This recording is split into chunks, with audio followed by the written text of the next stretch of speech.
Pilipinas. CNN Philippines are sa RPN DZKI-IRIGA alas 6 hasta alas 7 ng manggi, Lunes hanggang Biyernes. CNN Philippines are.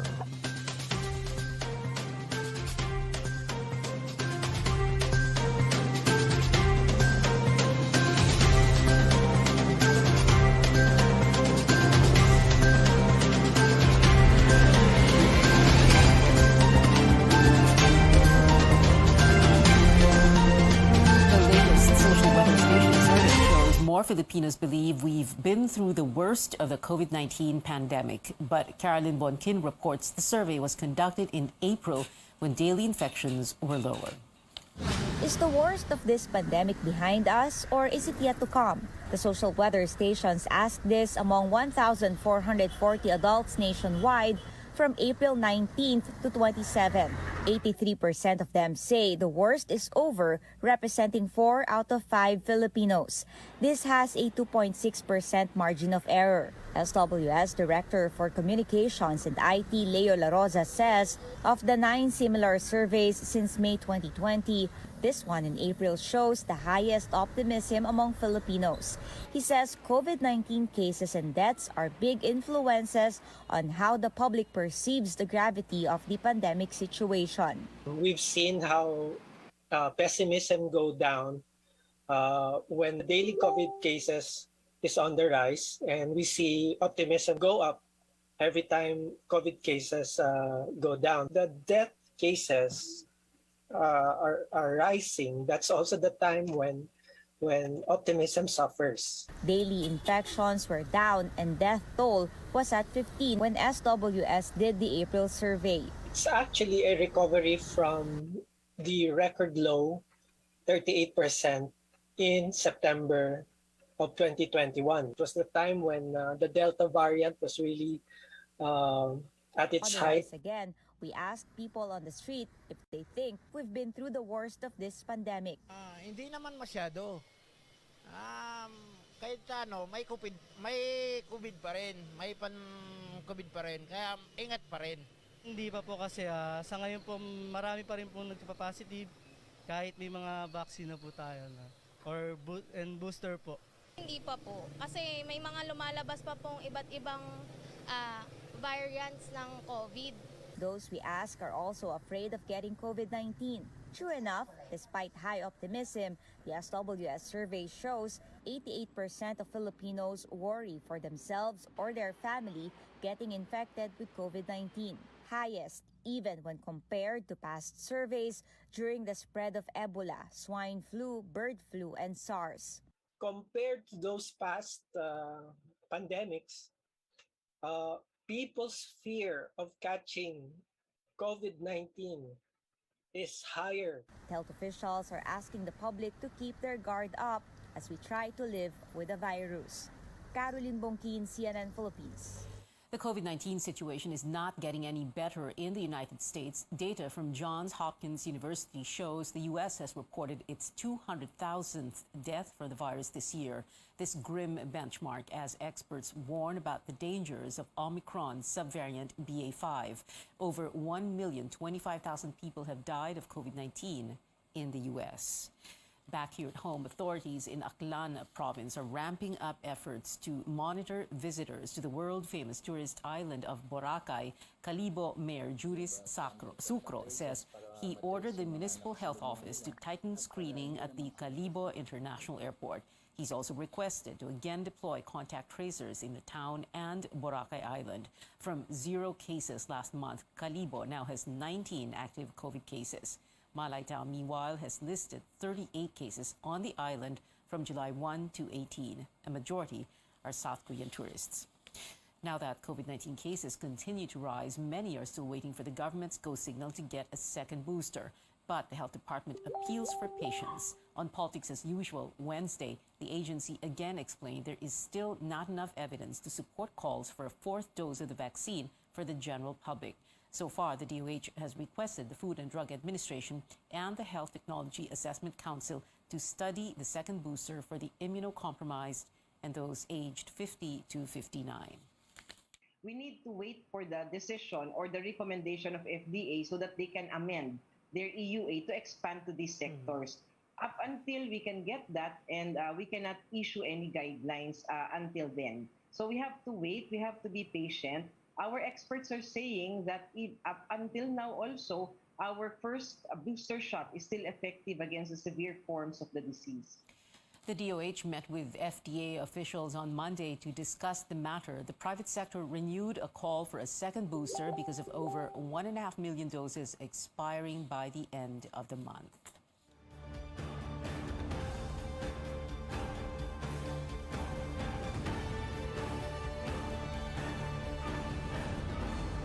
Another official joining the Marcos administration, Yogi Filemon Ruiz, is now the new commissioner of the Bureau of Customs. President Marcos administered the oath of Ruiz Wednesday. Ruiz previously served as the Philippine Drug Enforcement Agency regional chief in Central Visayas before moving to the Customs Bureau in 2017 as the director of its enforcement and security services. Ruiz faces the challenge of leading the agency, which has been plagued by corruption allegations for decades. The Justice and Interior Departments now working hand in hand on a program to improve the justice system. Justice Secretary Boying Remulla says the initiative aims to beef up prosecution. He cited data that shows the conviction rate is less than 25% for criminal cases, including plea bargaining. We are not really getting a passing rate. This is not a standard that we can live with in the next few years. We have to change this drastically. When I was analyzing everything and I was discussing with my fellow lawyers the problem of our justice system, what became very apparent was that enforcement and prosecution did not seem to work well together. Interior Secretary Benher Abalos says there is a need to assess the qualifications of police investigators. The police force has more than 22,700 investigators, but only 123 of that number have a law degree. We'll have to review. Paano ba kinukuha mga investigator? Ito ba'y volunteer system? Ito ba'y may examination? Kaya ba nila o hindi sa ibaba?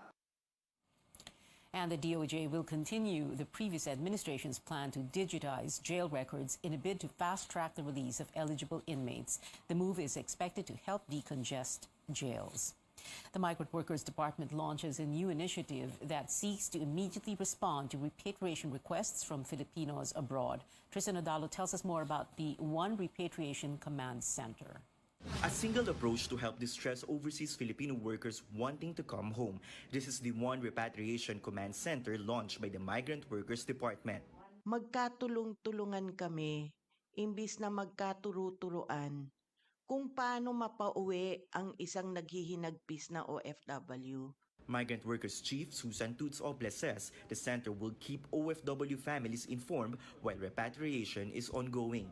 Families of OFWs will be able to walk in and provide information. Ople says she had witnessed how OFWs or even their families struggle to get help from the government agencies when it comes to repatriation. Wala nang umiiyak na nanay na nangungutang sa mga kapitbahay o sa kamag-anak para lang sumakay ng barko para pumunta na Maynila, maghanap ng tamang opisina na makakatulong sa kanya para mapauwi yung kanyang binubugbog o nilalapastangan na anak. Requests for assistance can be made personally at the Command Center Help Desk or through their agency's 24/7 hotline or email at repat@dmw.gov.ph. Repatriation requests will be verified until they reach a case study officer who will coordinate with government agencies for appropriate action. The Overseas Workers Welfare Administration or OWA will include information in a centralized database for the information of all those involved in the repatriation request. 20 case studies officers from OWA and there's two antennas which allow you to get good Wi-Fi on here. Very good build quality from IMU. They always make really good quality. As many as around 2 to 3,000 just in case you get any water there. The Philippine Overseas Employment Agency has received close to 10,000 repatriation requests from 2021 to 2022, on there as well, so check that out. My name has been Brian from Overseas workers say they Have a want to great come home weekend. to I'll see avoid you again being real locked soon. up by their employers, contract violations, maltreatment, and medical conditions related to COVID-19, among others. Middle Eastern countries are in the top 5 with most repatriation cases. The Migrant Workers Department also tells OFWs and their families to manage expectations when making repatriation requests. The Philippine government also needs to coordinate with host or destination countries to facilitate repatriation once cleared. Tristan Udalo, CNN Philippines.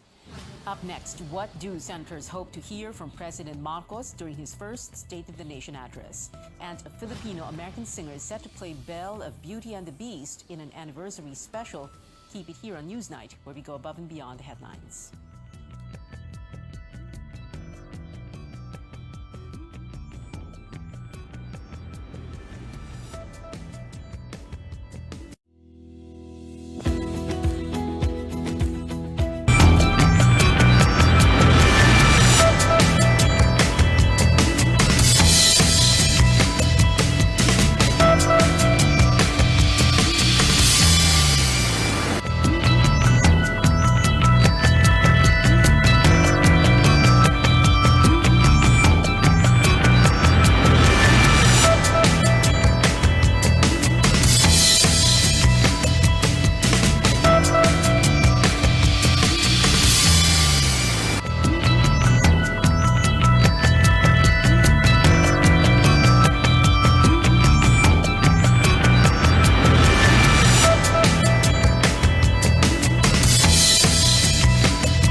Welcome back. 4 days before the State of the Nation address, we asked senators what they hope to hear from President Marcos. Amor Santos tells us their expectations reflect those of most Filipinos.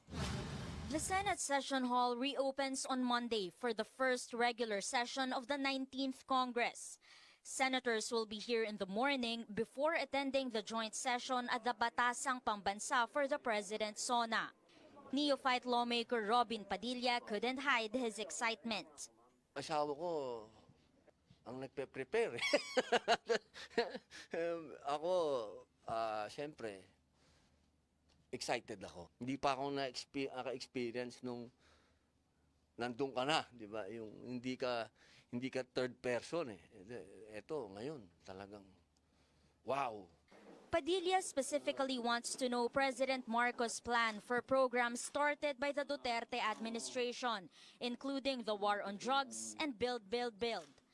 Like many Filipinos, senators expect to hear the real state of the nation, as well as concrete plans for the next 6 years, especially in terms of pandemic recovery, agriculture, food security, economy, health, and education. He can be very honest na ito ang mga problema ng bansa. Di ba? Kasi inabutan niya yan as president. Okay. But what we need is the creativity and the innovation in facing it. Unang-una na yung food crisis para hindi maging food catastrophe. Yung solusyon sa presyo ng diesel. Most senior Senator Lauren de Garda hopes the president's plan on pandemic recovery is attuned to addressing climate issues. She also wants to hear the president's foreign policy and stance on the South China Sea dispute. Senator Sonny Angara wants details on the planned partnerships with the private sector. Also a priority concern is the country's 12.7 trillion peso debt, according to Senator Coco Pimentel, who's eyeing the minority leadership. For returning Senator Alan Peter Cayetano, President Marcos should also take steps to unite the country following the divisive elections. I'm not saying ilibing yung mga issues na valid, but it's time to work together. It remains to be seen whether Senators Alan and Pia Cayetano would reinforce what's seen as a two-member minority bloc in the Senate. Opposition Senator Honteveros maintains the minority is ready to do its job with or without new allies. Ako naman, bilang oposisyon, kahit parang gusto nilang i-evoke ulit yung imahe ng strongman, importanteng manatili yung partisipasyon ng mamamayan. Sana matuto ang kasalukuyang administrasyon sa nakaraan. Meanwhile, Senator Mig Zubiri is expected to be elected Senate President, and he continues to promise an independent supermajority. Amor Santos, CNN Philippines. In the 18th Congress, most priority measures of former President Duterte hurdled the House of Representatives despite internal power struggles and challenges brought about by the pandemic. Now with President Marcos's cousin poised to become Speaker, what can Filipinos expect from the House in the 19th Congress? Cian Arcangel reports. Save for two controversial bills, the supermajority in the House of Representatives of the 18th Congress delivered on most of the former president's agenda. Congressional support was strong. 23 out of the 27 bills certified by Duterte became laws, according to the Presidential Legislative Liaison Office. Key legislation from the House include the Anti-Terrorism Act, reducing corporate income tax rates, and amendments to the Retail Trade Liberalization and Foreign Investments Act. The bills were passed despite a leadership tussle that rocked the House in October 2020. An informal session at a clubhouse outside the Batasang Pambansa elected Marinduque Representative Lord Alan Velasco as Speaker after Taguig Representative Alan Peter Cayetano refused to honor their term-sharing deal. University of the Philippines Political Science Associate Professor Jean Franco credits unhampered lawmaking to the bureaucracy in and out of the House. You have the Presidential Legislative Liaison Office, you have the Secretariat of the House, that in a way will also try to maintain a semblance of continuity. But it was not smooth sailing for two controversial proposals by the president. His push for federalism and restoring the death penalty did not get past committee level. Franco says lawmakers were not ready for a major change in the government system. Federalism is such a huge endeavor and would entail a total overhaul not only of the political system but as well as the economic system. It's difficult, it's expensive, and I think it also lacks more detailed explanation. When the 19th Congress opens on July 25th, majority of representatives are expected to elect a speaker, later Representative Martin Romualdez, the cousin of President Bongbong Marcos. Romualdez says he expects Congress to be receptive to many of the administration's priority measures. No hindrances are anticipated. We've talked about it with the economic managers, with their counterparts in the Senate. We're looking forward to a very, very smooth, functioning Congress, both houses po. On Monday, President Marcos will deliver his first State of the Nation address before a jam-packed plenary hall. At the same podium and rostrum where his late father, former President Ferdinand Edrelin Marcos, delivered his first speech at the newly built Batasang Pambansa 44 years ago. With 31 million votes to his credit, the nation waits for directions from President Marcos to navigate through a period of health and economic crisis. Cian Arcangel, CNN Philippines. plenty of notable firsts in President Marcos's first sauna, we give you a rundown of the facts about the chief executive in part 2 of my sauna series. This is the first time for a president whose father built this batasang pambansa and delivered the first sauna here in 1978. The elder Marcos declared martial law in 1972 through his critics in jail and padlocked Congress, the old legislative building, now the National Museum, where the younger Marcos took his oath on June 30th. FM Sr. wanted his own Congress, a parliament of sorts, so he had his wife Imelda build the Batasan, a completely new edifice symbolic of his Bagong Lipunan or New Society slogan. It housed the interim Batasang Pambansa from 1978 to 1984 and the regular Batasang Pambansa from 1984 to 1986. The opposition called both a rubber stamp parliament. When democracy and the presidential system of government were restored in 1986, the Senate took up residency in the old legislative building, and the House of Representatives ended up in the Batasan, where in some strange twist of fate, the elder Marcos's widow, daughter, and son served as district representatives. Another first after 6 years of Rodrigo Duterte. Talagang bully ako. We won't hear a president either cursing, speaking extemporaneously, or deviating from a prepared speech, which Duterte did in every single one of his addresses, with the glaring exception of 2018, where he stuck to the script, speaking for only 48 minutes. But that was because of another first. The chief executive was made to wait because the House of Representatives was busy unseating its speaker. And still another first. Bongbong Marcos is the first president to deliver a sauna who is a junior. There's more trivia that has nothing to do with firsts, but everything to do with BBM. He is the 17th president, but the 7th president of the 5th Republic that came into being when the 1987 Constitution was ratified. The third child of a president to become president in his or her own right. The first was Gloria Arroyo, daughter of Diosdado Macapagal, president from 1961 to 1965. The second was Noynoy Aquino, son of Cory Aquino, president from 1986 to 1992.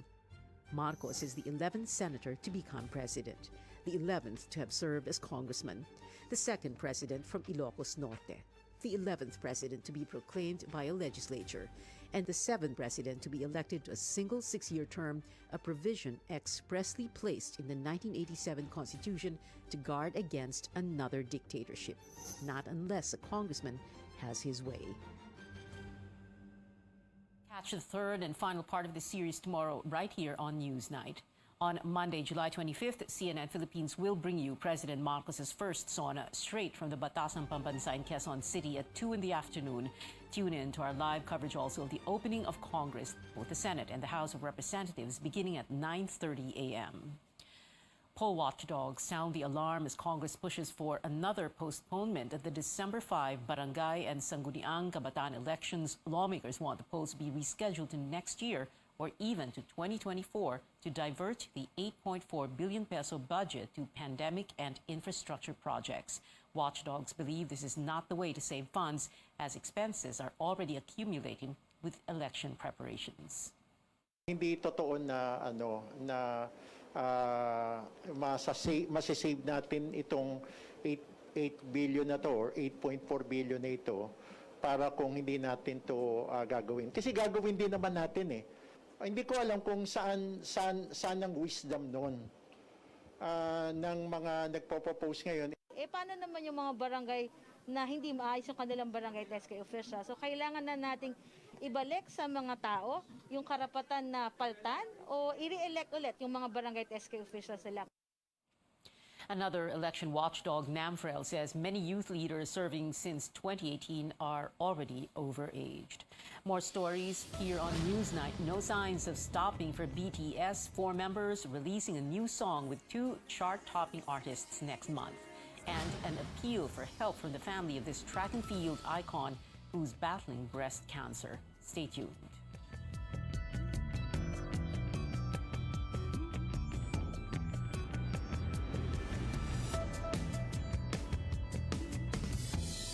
Baby, I'm home!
Welcome back. Sports bodies give financial aid to track and field queen Lydia De Vega, who is now in very critical condition because of breast cancer. The Sports Commission donated 300,000 pesos, while the Philippine Olympic Committee gave 100,000.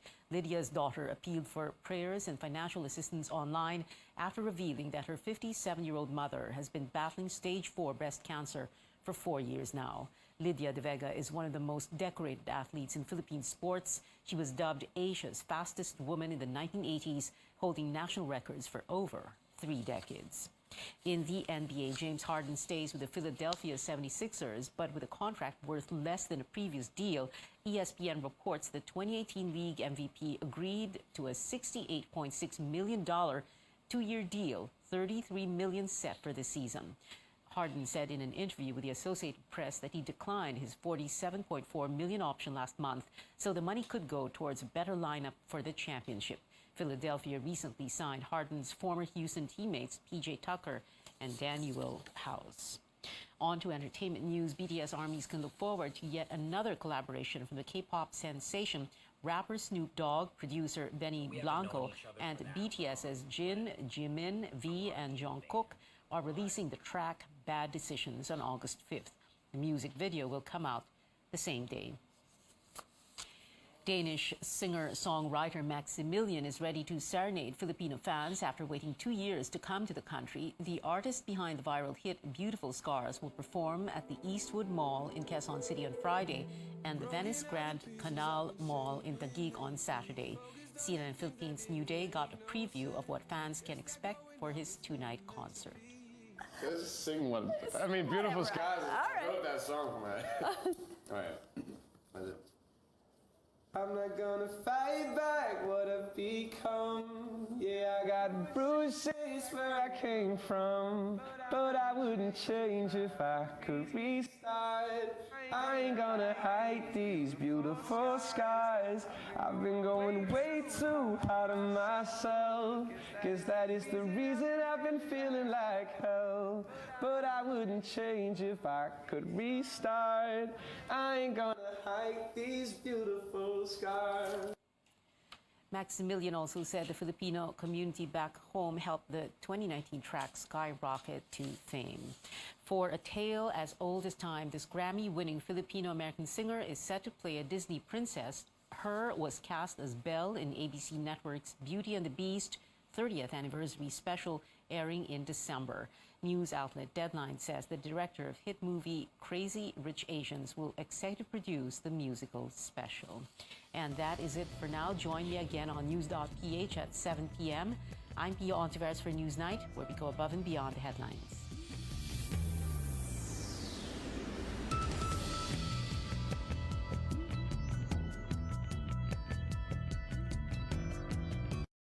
This program is brought to you by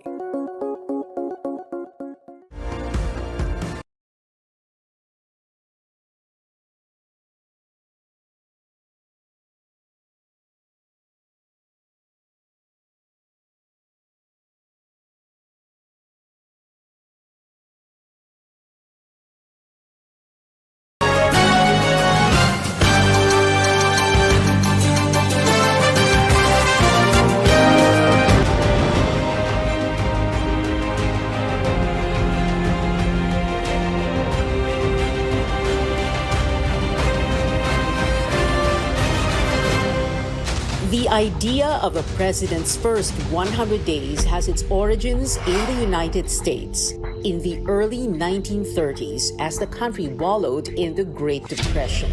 The brave and bold actions that then-President Franklin Delano Roosevelt took would define both his first 100 days and the rest of his presidency.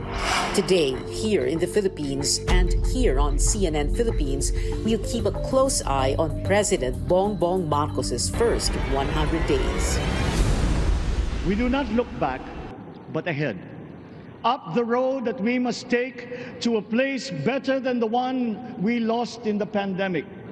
Gains made and lost, opportunities missed, well-laid plans superseded by the pandemic. And if you ask me why I am so confident of the future, I will answer you simply that I have 110 million reasons to start with. Such is my faith in the Filipino. We'll start with a closer look at his many firsts in office barely a week since taking his oath. His first executive act on a bill passed by Congress, his first cabinet meeting, his first public briefing, even his first Monday flag-raising ceremony. What are the priorities and promises of the 17th President of the Philippines?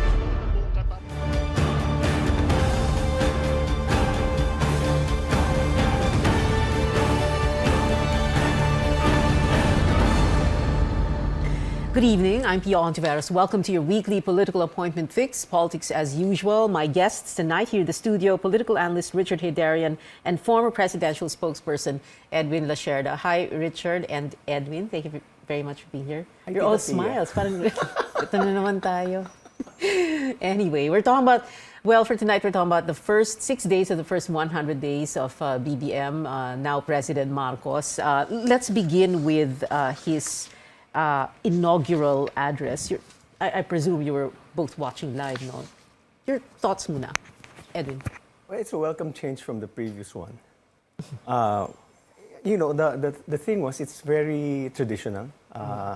It's a welcome change because there was a clear message that I will better the economy.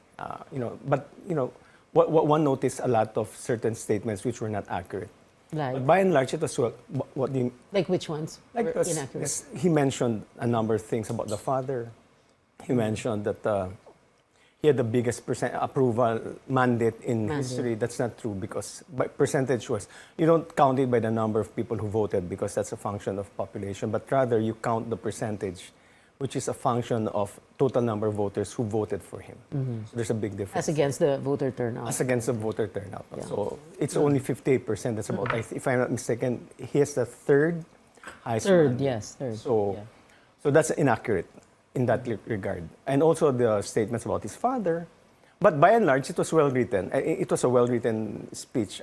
From somebody listening to it, you'd welcome that. Yeah, and for someone who's worked for a president, worked in Malacanang, it's also good for the international community because the diplomats would not be if it was spoken delivered in Tagalog like how Pinoy did it. I'm sure they were just listening but not knowing what's being spoken. But here, the international community, more importantly, the international community, because they're the ones where our economy is in a difficult situation. So you want the international community to be assured that, hey, this is a new guy coming in, LC, predictability of business rules and all that. So that's something that by and large welcome. But locally, of course, those the critics would point out the false statements. But I think from a quite an objective point of view, it was something that a president-elect had a good delivery. Which line did you like best? Huh? Which line did you like best? A fair question to you. Well, it's really basically on the soundbite thing. Diba? It's about your pangarap mo, pangarap ko. But the other thing also, I mentioned this previously, he didn't mention corruption. Because that's also a staple of each president when he comes in. He will promise that he will wipe out, curb corruption at least. Right. Here, he didn't even invoke fighting corruption, which is... I would understand that because he's a Marcos and the legacy of the father being one of tainted with corruption would not sit well and would even be attacked by the critics. So might as well leave that out and let's say some things. And it spoke about unity also. I mean, it is a very unifying... Unity, he didn't talk about the 31 million who voted for him, but the 110 million. As he should be. As he should, no? As he should, because he's not the president of the entire country. Mahirap naman to start quarreling. Yes, oo. On day one, ano? Richard? Yes, now suddenly I regret not having coffee. Not my 100%. Pwede pa tayo maghabol ng kapengs mo. First of all, the question I have is, who helped with the speech, right? Who wrote the speech? We see a lot of rumors being thrown out there, and later now mag-name drop, maybe off the record. Na. I don't know. I mean, I heard even people maybe Edwin can better say I have some, but it's also... Yeah, we have to confirm. But speaking of that, I mean, the whole event was screaming nostalgia, right? I mean, The last president that gave a speech in that place was President Manuel Rojas. This is a wartime president. We're coming out of the ashes of war. He's asking on people to help him, for the nation to rally behind him. Well, you see very much a parallel there. He's saying we're coming out of pandemic. There are a lot of problems. So at the same time, even the critics would say that was a breath of fresh air. As nostalgic as it was, even the style of his speech, I mean, it looks very much like his dad, right? The way he angles like that and gets the speech out. He's his father. Right, but considering we are coming from Duterte, some would say it's a breath of fresh air. I even heard critics saying that we're jumping from fire to the frying pan. So it's quite an improvement from what we had in the past. Yeah. Moreover, it was a speech that was a masterpiece in navigational politics. I mean, the way he navigated very thorny issues, right? He mentions Ukraine, but doesn't take sides. He mentions pandemic. He kind of talks about mismanagement, but doesn't criticize Duterte, right? He gives credit to his dad. At the same time, say, let's not dwell too much on the past. Let's look forward, right? I mean, if you look at it, it was very well navigated. I mean, the way the speech was constructed. Again, I was saying, who helped with him? Is this his speech, etc.? And then the other thing is clearly he was talking to the international audience. You got the Governor General of Australia there, Wang Qishan, the right-hand man of Xi Jinping there, the second gentleman of US there. I think that's why there was a lot of English. And not only any English, the prose was really meant to impress the international community. So I think Marcoses are aware that there's a certain reputational problem they have to deal with. He wants to visit the White House. He wants to go to the West. And so I think he was trying to the also White impress the international community. That was very clear. That's all very much I saw with the inauguration. Yeah. So who wrote it? Who helped write it? I don't know. I heard na baka matroll ako sa Twitter. Although one of those guys that I suspected blocked me on Twitter, so I don't know if it's really him or not. Oh, we so can talk about. You tweeted about who blocked you? No, he Check. blocked me Okay. before, but let's get that. All right. Oh, you know, one other thing about the inaugural, ang daming nagre-react the inaugural medallion, the souvenir. No, there was a lot of reaction from netizens who were, well, Lenny supporters, Lenny voters, no. Ano yan, ba't ang bilis naman magpagawa, etc. Edwin, you have institutional knowledge kasi you used to. Traditionally yan eh. You know, each president issues a medallion except for Cory, post-EDSA. I remember Digong's noong 2016. I had a Si picture. Pinoy meron din, si Digong meron din. So it's you know, we're living in a very polarized society right now. Unlike previously, for instance, in 2016, it was also polarized, but not quite as polarized because it became an issue of Marcos versus to a certain matagal na yung labanan eh. It's been a long-drawn battle between Lenny and Bongbong Marcos way back in 2016. So it's a quite the passion we were discussing. The passion was really intense. So you could see that anything that comes out from the Marcos side, which is pictured as being luxurious, is immediately attacked. But historically, medallions have been given as part of a memorabilia of a incoming president. You want to say something about Well, I mean, people even made issues out of his watch, right? So, I mean, like, if people are going to zoom in what is in the watch, right? And what kind of gestures people were making before the speech, I'm not surprised. I mean, I think the new president, or any president in the future, has to get used to this. This is about the information ecosystem as much as it's about the polarized political environment. I was thinking, what if I'm the president and then I make a slip of tongue or something like that? People are going to exaggerate. This spliced video phenomenon. This is the reality. So, you know, it may serve you one day, it may serve in the... You're under a microscope and then... Exactly. Pag ganyan, no? Someone as 24/7 news cycle. I mean, this is just the reality we're going to face right now. And I think the Marcoses, right, they may have won the presidency, but they're not the kings. We're not in an absolute monarchy, right? So there's going to be freedom of expression. There are a lot of people who are not happy or passionately against him. So I think this is something that will be the lay of the land for the foreseeable future. You know, the fact is, presidents live in a fishbowl. And that's a staple for every president. The thing, however, is that people are commenting on the very, very formal style because there's nothing yet substantive. Except, for instance, except perhaps for the first statement that he made, which was a mistake, saying that he doesn't believe in the June inflation rate. That's quite substantive. We'll talk about that mamaya. But Wait. right now, kasi there's nothing to speak of substantively. Wait, it's too early, right? It's too early. It's day 6 pa lang. We're talking about day 6. Day 6 of the first 100 days. And then, teka, sabi mo, fishbowl. Pero kanina sabi ni Richard, frying pan. Ano ba talaga? But anyway, wait. Let's talk about very quickly metaphors before we later. go to break. The veto on this special economic zone for Bulacan, quite controversial in the sense na, ano nangyari dito, di ba? Para bang, how did you look at that, Richard? Well, I mean, look at it. Over the past month or so, there has been a lot of, let's call it, who's the boss, kind of moves, right? Whether in the appointments on D&D, everyone was expecting it will go to Sara Duterte. It went to someone else. Speaker of the House, everyone was expecting it to go to someone else. You get what I'm saying? And so I see this also is about showing the boss, right? Like maybe the previous administration had certain preferences, had certain networks of businessmen they wanted to work. We're going to start from scratch, or we have a different take on things. Now, on the issue, of course, look at it. He didn't only cite fiscal risk. He discussed environmental issues. He even discussed national security consideration, considering that Clark is close to Subic, right, and some of our military facilities. I like it. I mean, brilliant. I mean, I think all of the issues which were raised there, I think is very reassuring. Now, let's hope this is not just a, flash in the pan, but this is actually an indication of a reboot, including in the infrastructure strategy of the previous administration. And remember, even on the infrastructure development, Balisacan and Jokno have different takes between themselves, but also compared to the previous administration. Do we need fiscal consolidation? Do we need more PPP? Do we need more reliance on China, international investors, or domestic taxes, etc.? So I don't know. For me, that's a good reboot so far that we saw on that front. Yeah. When we come back, we're going to talk about the first cabinet meeting and that agriculture cluster meeting that was held on Monday, July 4th. We'll be back after this quick break. Stay tuned.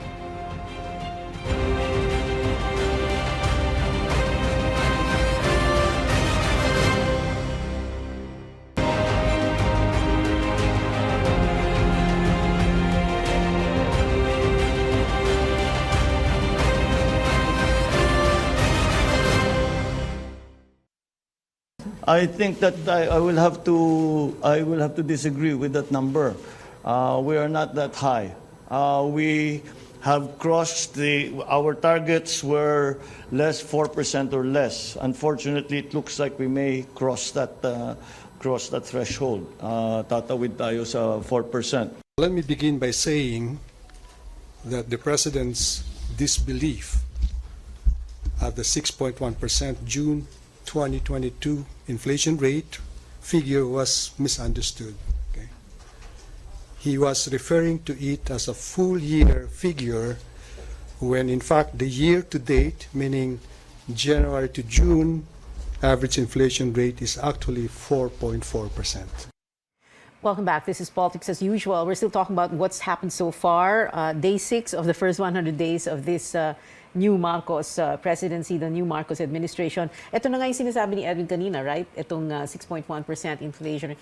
You had an interesting tweet about that. You said that... Yeah, because, coming from experience, I know that the president is always informed ahead of time. Inflation rate, GDP. In fact, RC is still the NEDA head. Right. So I worked out a situation, a coordination with RC where every time, before you announce, 1 hour before, you give me the report so that we can go through it. Number one, so that we can respond to questions if we're asked. Number two, so that we will not be blindsided.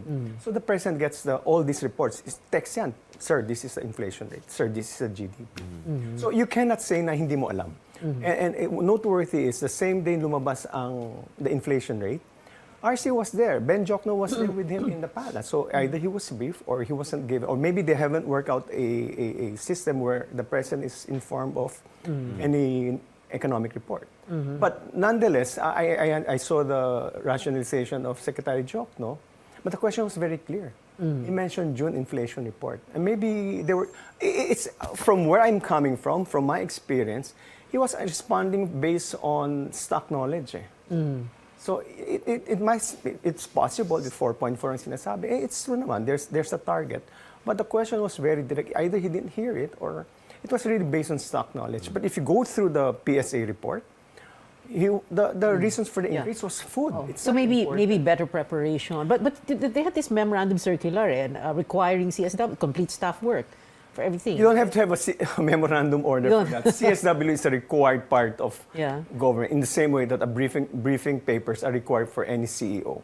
I mean, that's not something that we didn't have a memorandum order for a CSW. It started by Ramos. Yeah, And right, every FDR. president is required to do a CSW so that you don't embarrass the president when he speaks. Ganun kasimple. Well, I Richard. mean, he didn't choose to have a spokesman, right? I mean, there's a reason why they're spokespersons, right? It's a profession, right? To avoid these kinds of situations. Remember yung Solgen situation? People made a lot of big issue. So I think people are trying to say it's the same thing. Well, I think the problem was when he tried to explain the situation, it became much more convoluted. Basically, what he meant was a lot of our imports are foreign denominated, so when peso depreciates, they're going to be more expensive, and therefore that explains a huge part of our uptick in inflation. Ganda ng explanation mo. But Maybe we can- I also didn't understand why he had to justify that because that wasn't his doing. That was the previous administration. So what? Just take it. Yeah, but that's the take it point. as Like he was Take trying it to and say, then just say, wala tayong mga gawa dyan. Like it's not my fault. This is because of, and he also had to say it. Hindi lang Pilipinas ang bumaba yung foreign exchange. Lahat ng mga Asian So when he tried to over-explain it, it got convoluted. So I think the issue is less about him denying the inflation rate. It's more about him not properly grasping the issue. At least that's what the critics were trying to say. But my understanding is the president was simply saying, dollar is on the rise, peso is on the decline, imports are expensive, therefore inflation is picking up. But that's the problem. Sometimes you shouldn't explain things too much. You get into trouble. But it's not a function entirely of the dollar when the inflation rises. Sometimes we had also, we can control the inflation rate, but depends on, certainly the global factors. There were global factors for that, but it shouldn't be, the bottom line is, there's a report, just take it as it is, report, and say what your solutions would be. Okay, we have a minute and a half before we go to another break. But before that, very quickly, I wanted to talk about the first cabinet meeting that was held yesterday, Tuesday, July 5. No? Ang daming, unang-una, and ito na naman tayo, no? Because he's a Marcos, lahat talaga papansinin sa lahat kikilatisin sa kanya, di ba? Ang dami nagsabing, bakit hindi nung June 30, nag-cabinet meeting, which is the traditional and the expected thing to happen, no? I don't know. I can't remember. We did. But we did. Our first cabinet meeting was on the day of the inaugural. No, but it's not a requirement that it has to be on that same day. It's really the president formally gathering his cabinet, and it was really informing everyone. These are my expectations and all that. It's natural. The first one. In fact, ours was not very, very long. It didn't reach 4 hours. Yeah, but is it an issue, as some netizens said it was, that why was it held on Tuesday, July 5, and not on June 30, Thursday? I think our countrymen should expect each president has his own style, his or her own style. So shouldn't be judging them from what your predecessor does it. For as long as you deliver on your promises. Sa akin, simple lang yan. I mean, he did a 4-hour cabinet meeting, not to justify the president, but he did a 4-hour fundamentally economic briefing yung ginawa niya. Right. So, but problema talaga tayo ng economy. But I think that's more on form rather than substance. Sa akin, so what if it's the second day? Hindi kasi ang daming nagsasabi, bakit nauna daw yung birthday party ni Imelda, bakit ginawa sa Malacanang, ang daming pinapansin. Hintayin na lang natin mas substantive ng criticism, which is more important for us rather than all this formal criticism. Yeah. Well, speaking of substantive, before we go to a break, 30 seconds, Enrique Manalo as DFA Secretary, a lot of people were praising that appointment, right? I mentioned that. When you were asking us kung sino magiging DFA Secretary, I said, Enrique Manalo should be the one. He's a very competent. I met him when he was ambassador to UK. I was in UK.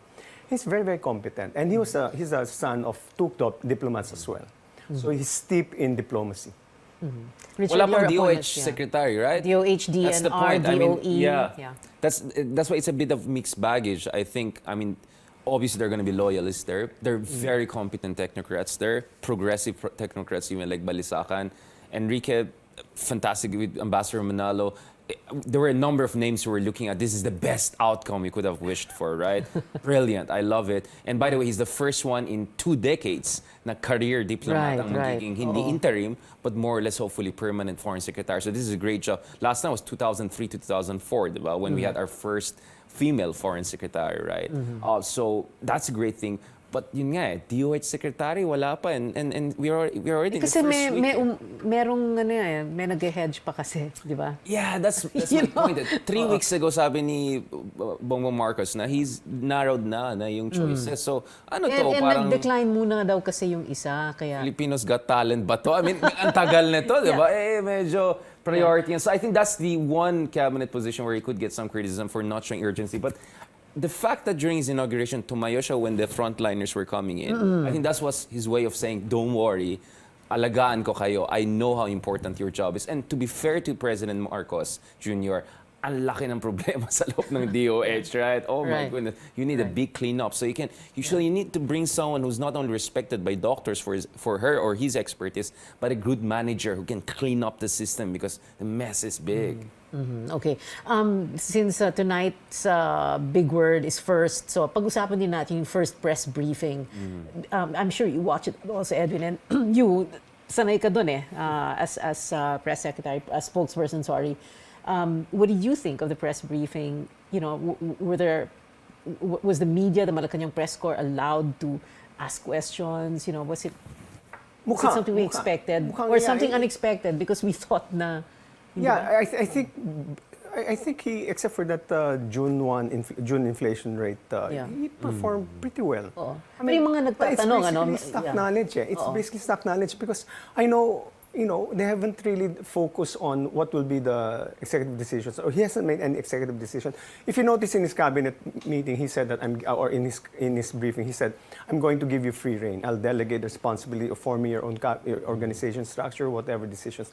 He left, for instance, for the economic team, the economic decisions to be made. But that's standard.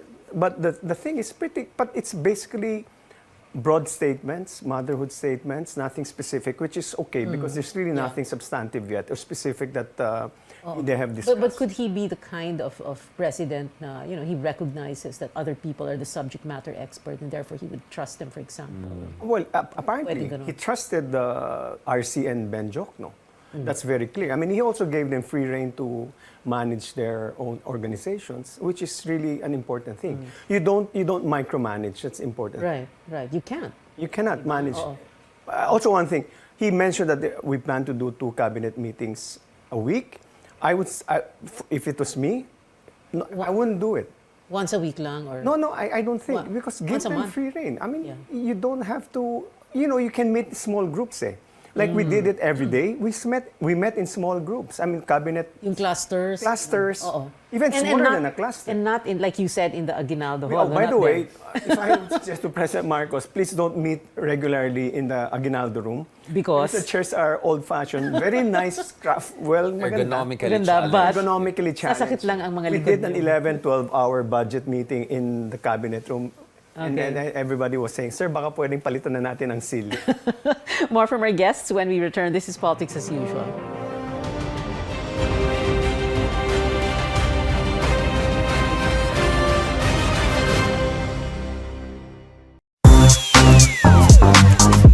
There is a common misconception that calisthenics and weight training are mutually exclusive.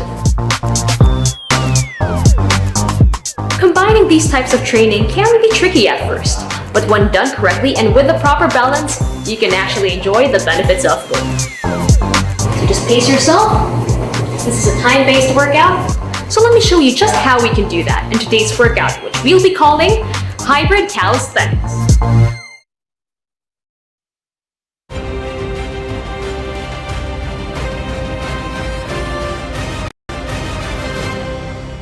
You're still with Politics as Usual. We are on our final stretch. Joining me here in the studio, Richard A. Darian and Edwin Lasher. Renaming NAIA shouldn't be a priority. Wow, priorities in the midst of an inflation, right? Whether you agree with it or not. Okay. Pero and by the way, respect also. I mean, Nino Aquino was assassinated there. Have some respect for the guy's memory. And let's stop changing the names. Exactly. Streets, everything. Just fix the airport or get a new nice airport for us. That's what we need now. Bulacan nga. Hindi unity yan, ha? Hindi unity yan. It will be very polarized. Pero hindi naman yun Malacanang si Correct. Teves, congressman. Okay. All right. Also, before we end the show, itong Monday flag raising ceremony. I know, like Edwin was explaining kanina, wala pa namang talagang substantive. So every little thing pinapansin natin, di ba? First 6 days pa lang. But what were your thoughts when you saw Monday flag raising ceremony? Andun siya, nag-attend, tapos may turnover ng PSG. naglalakad, natutrooping the line, sumasaludo. Sa akin, it's a sea change. Kasi yung predecessor niya, hapon na nagpapakita sa publiko eh. I mean, talagang malaking pagbabago sa akin yun. It's like me too. I day wasn't used to it. president. Parang, is it it's morning. Daytime president. Yeah. Richard is was a nice way of saying it. Richard? No. I mean, for me, I will take motherhood statements and generic comments over ad-libs and midnight stream of subconsciousness anytime. Let me just put it that way as far as... Tsaka maaga press conference. Yes, May 1 maaga. hour. And discipline Nagulat ako within doon. that. Yeah, exactly. So I think people should put things into perspective when we talk about this president. I think it's definitely a sea change for good. Let's not forget, he's a Department of Agriculture secretary too. So he has to be hands-on on that because that's a big issue. If you want food security, you want economic prosperity, inclusive development, everything there in his inauguration, he has to have an overhaul there. Not only the department, dealing with the cartels, predatory intermediaries, taking care of the farmers. And I'm sure with RC, they're going to have a lot of coordination there, considering all the decades they worked together. No, I mean, RC is a poverty expert. That's why he can help a lot. Okay. Agriculture, of course, one of those 3 topics in the cabinet meeting: agriculture, economy, and education. All right. Final words from both our guests. Richard, you first.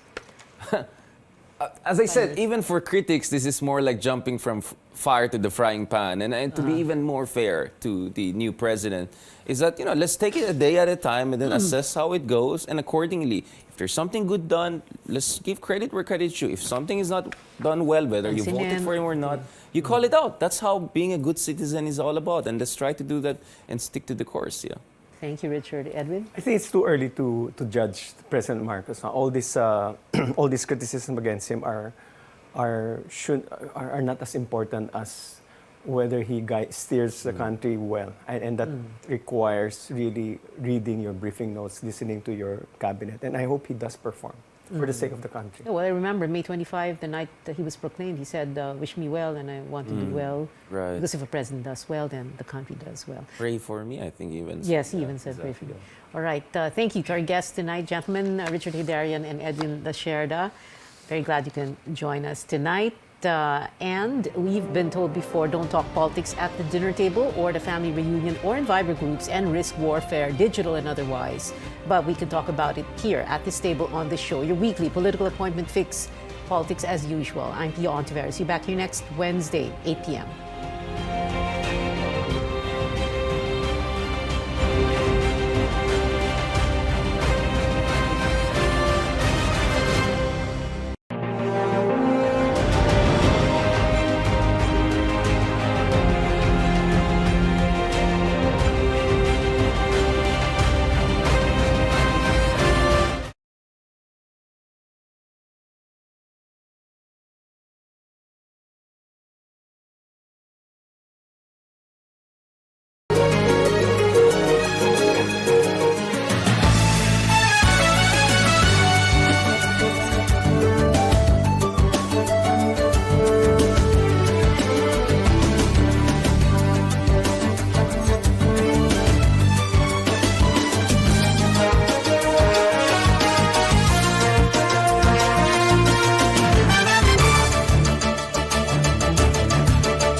On radio, DZKI-IRIGA welcomes CNN Philippines to bring you the latest news you can use, news you can trust. Listen to Newsnight, weekdays, 6 p.m.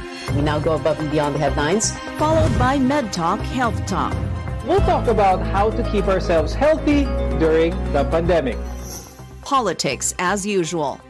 In this country, not everything really goes according to plan, and politics is, as usual, up close and more.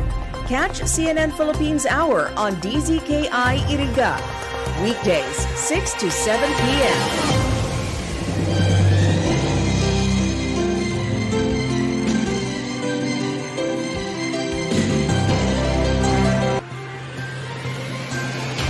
CNN Philippines Hour sa RPM DZKI-IRIGA alas 6 hasta alas 7 ng manggi, Lunes hanggang Biyernes. CNN Philippines Hour.